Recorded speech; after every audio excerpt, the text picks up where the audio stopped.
भगवान के मुख अरविंद से भक्तों के महत्व और लक्षणों का विशेष वर्णन। भगवान नारायण कहते, नारद इस प्रकार कहकर भगवान हरि श्री चुप हो गए। तब गंगा और लक्ष्मी तथा सरस्वती तीनों देवियां परस्पर एक दूसरे का आलिंगन करके रोने लगी। शोक और भय ने उनके शरीर को कपा दिया। उनकी आंखों से आंसू गिर रहे थे। उन सबको एकमात्र भगवान श्री चरण में दृष्टिगोचर हुए, अतः वे क्रम से उनसे प्रार्थना करने लगे।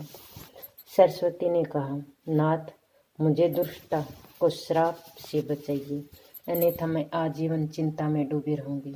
भला आप जैसे महान सचरित्र स्वामी के प्रिय त्याग कर देने पर स्त्रियां कैसे जीवित रह सकती हैं? प्रभु, मैं भारतवर्ष में योग साधन करके इस शरीर का त्याग कर दूंगी, ये निश्चय है। गंगा बोली, जगत प्रभु, आप किस अपराध से मुझे त्याग रहे हैं? मैं जीवित नहीं रह सकूंगी। लक्ष्मी ने कहा, नाथ, आप सत्य स्वरूप हैं। बड़े आश्चर्य की बात है, आपको कैसे शोभ हो गया। आप इन दोनों पत्नियों को प्रसन्न कीजिए, कारण सचरित्र पति के लिए क्षमा की ही परम धर्म है। मैं सरस्वती का श्राप स्वीकार करके अपनी एक कला से भारतवर्ष में जाऊंगी। परंतु प्रभु, मुझे कितने समय तक वहां रहना होगा और मैं पुनः कब आपके श्री चरणों के दर्शन प्राप्त करूं? पापी जन मेरे जल में स्नान और आचमन करके अपना पाप मुझ पर लाद देंगे। तब तुरंत उस पाप से मुक्त होकर आपके चरणों में आने का अधिकार मुझे कैसे प्राप्त हो सकेगा? मैं अपनी एक कला से तुलसी रूप धारण करना भी स्वीकार कर रही हूँ। मैं धर्मध्वज की पुत्री बनूंगी, परंतु अच्युते में सब भोगने के पश्चात मुझे पुनः कब आपके श्री चरण कमलों को प्राप्ति होगी? कृपया निधि, आपको अधिष्ठाता देवता मानकर मैं भारतवर्ष में वृक्ष रूप में वास करूंगी, किंतु आप यह तो बताइए, मेरा उद्धार कब करेंगी?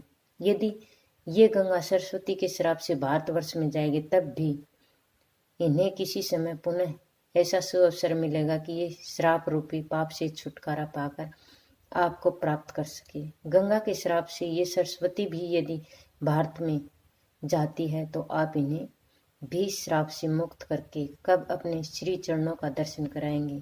प्रभु, आप इन सरस्वती से कह रहे हैं कि तुम ब्रह्मा के घर पधारो और गंगा को शिव के भवन जाने की आज्ञा दे रहे हैं। आपके इन वचनों के लिए मैं आपसे क्षमा चाहती हूँ।